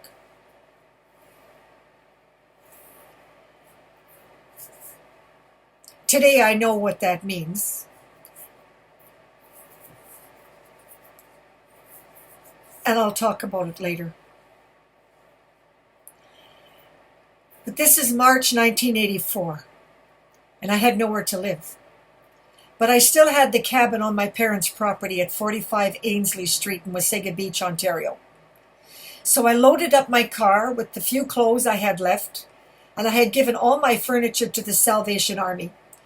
Because over the years, whenever I was homeless, and I was homeless many times, because of the attacks. I would wind up homeless. And they always gave me clothes and they gave me furniture. They're a wonderful organization, the Salvation Army. So despite no memory, there were a couple of things I could still do. I could drive. Like a robot. I could drive. No problem. And I could type. I could do 100 words a minute, 110 words a minute, no problem. So if you put something in front of me, I could type. And I could read. But I couldn't comprehend consciously what I was reading.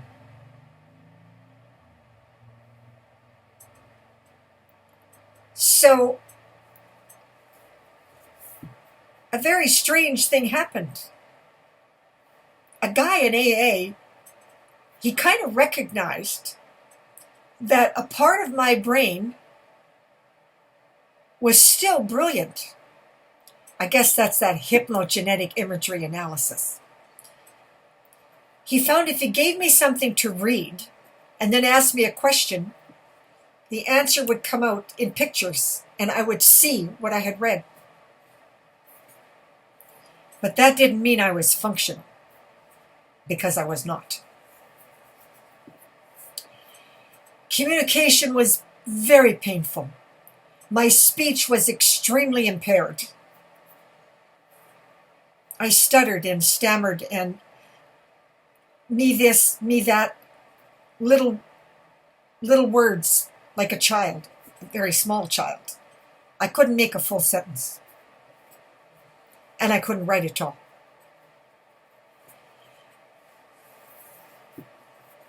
And yet I found so much compassion and sympathy everywhere I went, particularly in Georgian Bay and Collingwood and Wasaga Beach and Barrie. Everyone was so kind to me. And with their help, I slowly began to research diseases caused by toxic chemicals. And the library in Collingwood found me a name called cheminosis. That's any disease caused by chemicals that came up in scientific journals recognized by the Royal Society of Scientists in London, England in 1775. Is that far enough back for you? A biochemist and owner of the Wasaga Beach Shoppers Drug Store worked with me late at night when the store was not busy. He was from Japan and he was a biochemist and a brilliant, brilliant man. And he helped me to understand the world of bugs and dust mites. He recognized that my immune deficiencies were so severe that you couldn't really call it an allergy. But the people around us wouldn't understand if I used any other technical term. So he said, just call it an allergy. And unlike my doctors, my druggist presumed that if I was infecting so easily, let's treat me as somebody who has allergies. And with this encouragement, I went back to a vegetarian diet. And having joined AA in Toronto before I left and continued to attend meetings, frankly, I was like a child. But everybody was so wonderful that I was really quite happy and I really thought I had a future.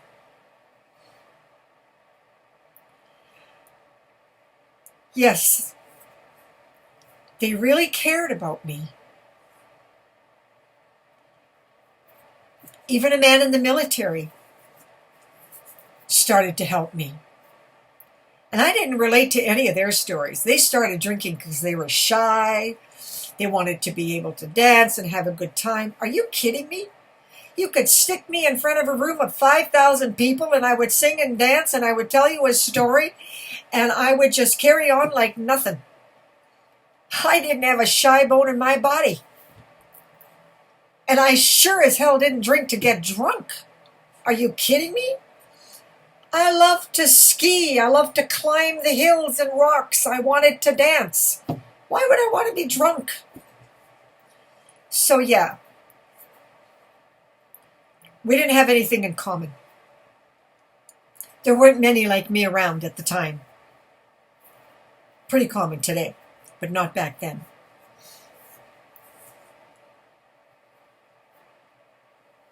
And they made me feel loved, and they made me feel worth keeping alive, even though to my father I wasn't. If I couldn't make money, shoot the bitch. Yeah. And I had the children all around the cabin come and give me hugs, and the support of the police, the OPP and the local police and the police chief of Collingwood and the fire department and the entire community rallied around me. They thought that my trying to research disease caused by chemicals made sense. Even if it didn't to the doctors, it made sense to them. I was not doing so bad in that old shack with its outhouse 45 feet beyond in the back of the property. And the children made me so happy to be alive that even if I could never work again, who cared? A woman got me on welfare, I don't remember who. But this was a short-lived paradise. Walks in my mother. Once again, my mother. She insisted I return home. And after a few months of being there in Sudbury in the middle of winter with nothing on but a pair of panties and a little nightie top, Nick threw me out into the snow in a blizzard. A neighbor called Les Crow, a man in AA, and he came to my rescue. 1985, I took several attacks, and Les rushed me to the Sudbury and General Hospital. While in emergency department, I have a vivid memory of a very handsome young Dr. Bodra. Bodra, remember the name. Brilliant man. He would be rich and famous if he was in New York and not in Sudbury. And he gave me Benadryl, but he warned it was not a solution. And he put that right on my chart.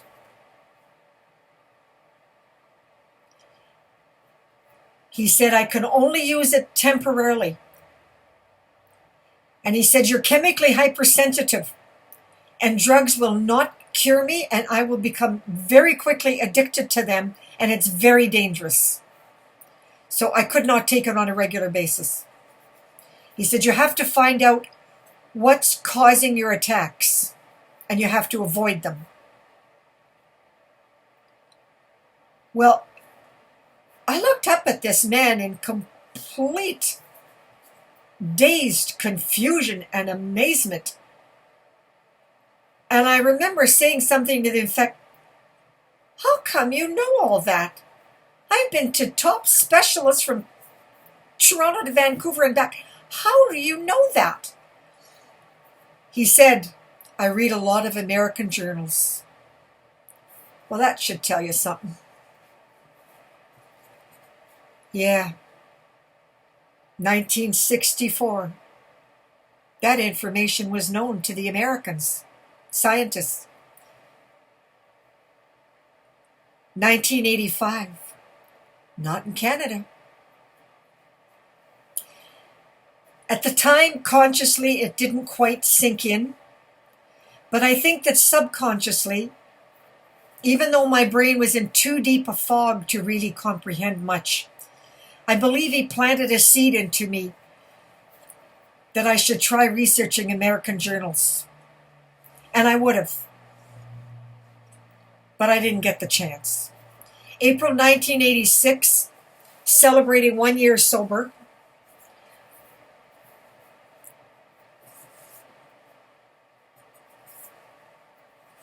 That would be Good Friday.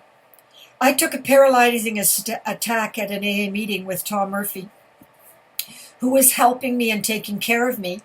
And Tom didn't have the ability to pick me up because I was dead body weight. And he took me to a condemned house where he was living. Now, he was 6 or 7 years sober. Yeah, 6 years sober, I think. And he was living in a condemned house because of his gambling addiction. I didn't think he was doing very well. But anyway, he assumed that I was having a drug overdose. And he had worked with drug addicts and alcoholics in the drug rehab. So he fed me coffee and water to detox me. That's what they did. And I don't remember much, but very quickly I had these two lovely men who took care of me. And at some point, between the two of them, they had me dancing again. And helped me getting dressed pretty and dressed up and looking good. And Dan watched over me like a hawk, watching what I ate. And the first thing he did was he stopped me from eating salt. And he bought me a book on salt and he made me read it. And he started to teach me how to read and how to get my brain active. He played country music for me. Well, I was a Latin girl. I was raised with ballroom and Latin and the big bands. And I didn't know anything about country music. But he said, you listen to the story. You listen to the words. And when I come home, I'm going to ask you questions. And that's how he started to give me a brain exercise. I listened to country music. They tell a story. He'd come home from work, and he'd tell me, and he'd play it again, and he'd say, now tell me, what is the story about? And was my brain exercise. Yeah. No doctor ever figured that out. And then he would have me write. Even though my writing was terrible and I couldn't spell, frankly, neither could he. He was dyslexic. He started me to write little sentences, bought me little books, and made me page after page. Again, from a man with high school education and an industrial mechanic at Inco, no doctor was ever smart enough to figure that out. But Dan did. And Tom and Dan were best friends. And they took turns. I remember one time, like I had my own apartment, but I was really disgusted with the way Dan lived. So you see, some part of my brain still had some knowledge. That guy in AA in Toronto was right. I think his name was Wally. Yeah, it was Wally. He died with a heart attack. He was madly in love with me, and I always think, he said, every time I see a red blue jay, a red bird, it would be him saying hi from heaven. So many little moments here and there in my memory that I had forgotten about that are coming back to me as I talk to you about my story. Anyway, I remember one time, Dan, to make sure that I would eat properly, he had me, I found an apartment. He said, go find me a decent apartment, because I kept saying, you should be ashamed of yourself, making big money and you're living like this. So I found him on Pine Street, 294 Pine, and lovely 2-bedroom apartment. And the little back bedroom was my room. I had my own place too, but he didn't want me eating by myself because he said I was dangerous. And it's true. I set fire to the stove a lot. I didn't know what I was doing. I couldn't read the dials. Anyway, there was a knock at the door, and Tom came in and he said, okay, whose turn is it to take her out tonight? And Dan says, I've had her for 2 days, you take her. I said, okay. And took me to the disco called Chevy's. And because Dan was watching what I ate, I realized that the reason I was starting to have some periods of where my legs were functional and I could really dance really well is because I wasn't being poisoned. But I can't tell you what I was eating at the time. I really don't know. I couldn't eat a lot. And I don't remember. I just know that I was mainly vegetarian. Might have been organic, I'm not sure. There isn't much organic in Sudbury, so I doubt that I was organic.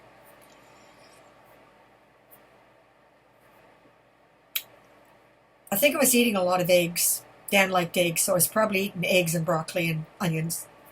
something like that. Yeah, probably, because that was his favorite meal. Or an egg salad sandwich. Dan took me to a convention in Elliott Lake on Manitoulin, and Tom took me to one at Aurelia. God, I was so happy. They made me so happy. And Tom also worked at Inco, and he had took a leave of absence to stay with me for the summer.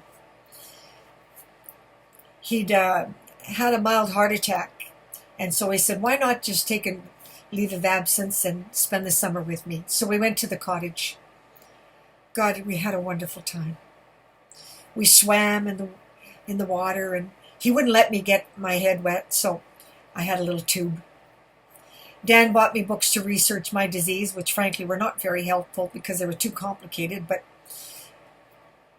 and they were painful to read. But nevertheless, I did begin to find a diet, and I had come up with something called the snowflake system. And it worked to help a woman get off welfare. It was helping a lot of people. It didn't cure me, but it was working. I called it the snowflake system because in my mind, we were all born beautiful. Each of us is unique, and each of us had holes, genetic defects or whatever.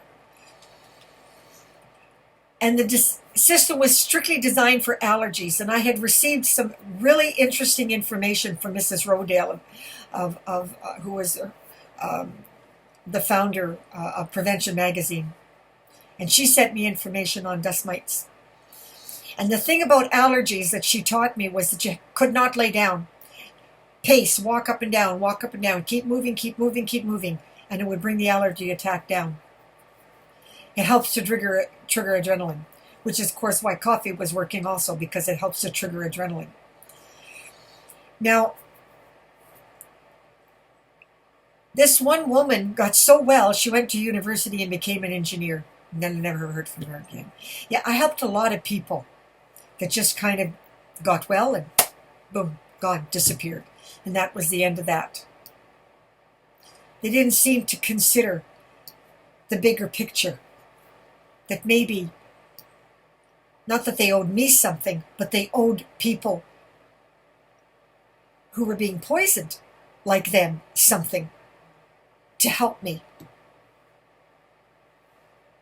get the publicity needed so that we could get the diet for disease control out to millions of people. But that didn't occur to anybody except me.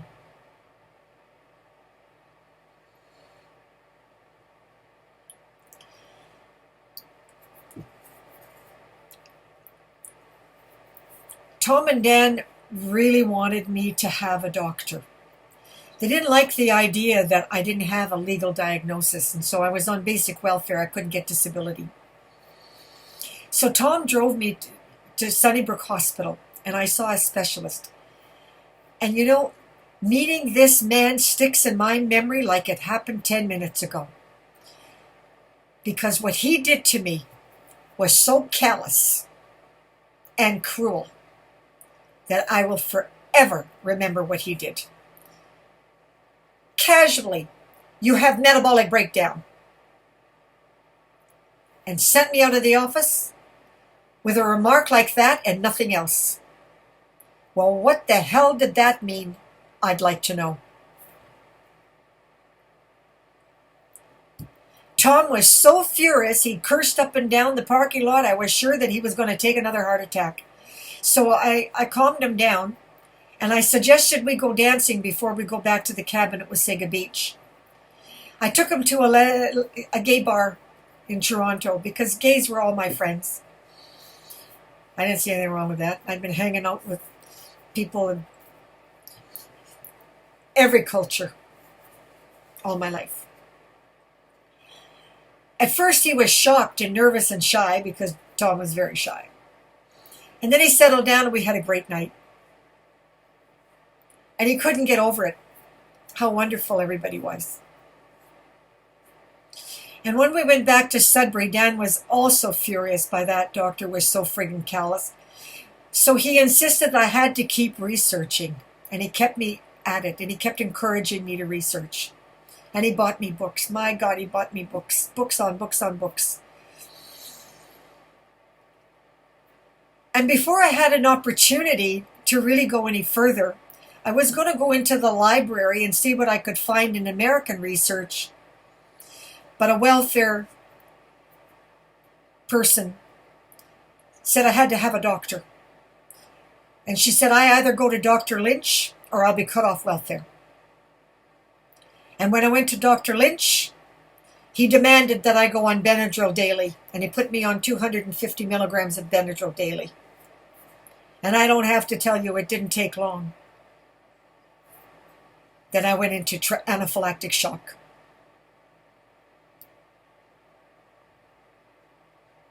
This doctor was a psychotic, sociopathic maniac. Dr. Brian Lynch. I don't know how many people he killed, but he's a murderer. And he tried to kill me. He ignored Dr. Boudreaux's instructions.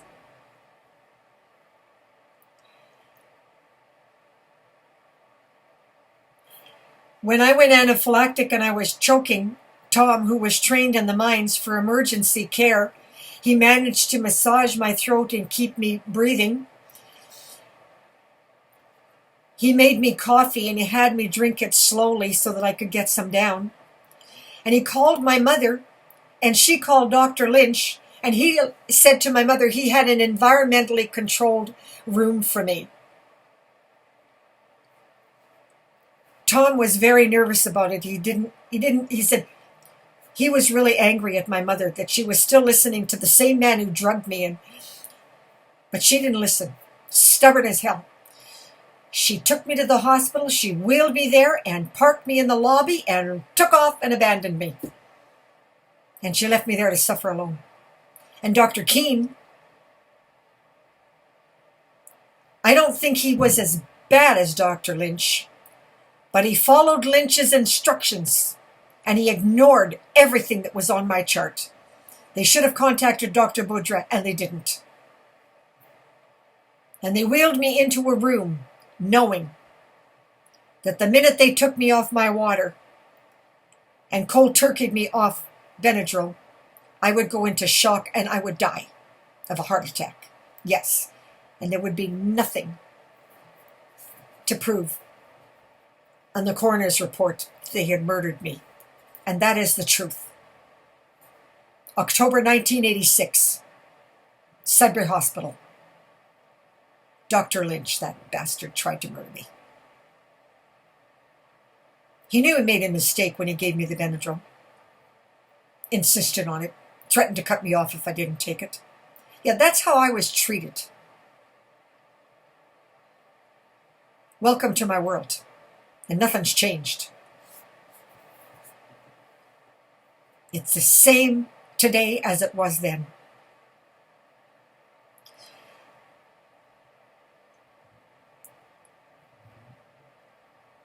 I couldn't walk. They picked me up and they put me on a bed and I lay there. And they were so callous. The nurses were really rotten to me. I tried to talk. I kept saying, Boudreaux. Talk, call, Boudreaux. Meet Boudreaux. Need Boudreaux. Just laughed at me. I lay there in the dark choking. And one nurse snuck into my room with my spring water. She was crying. She said she knew that what they were doing to me was wrong.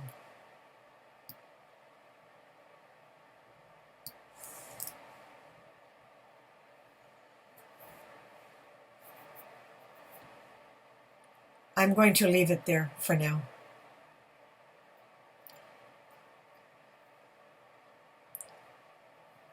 Because the rest of it is too painful and I need to rest.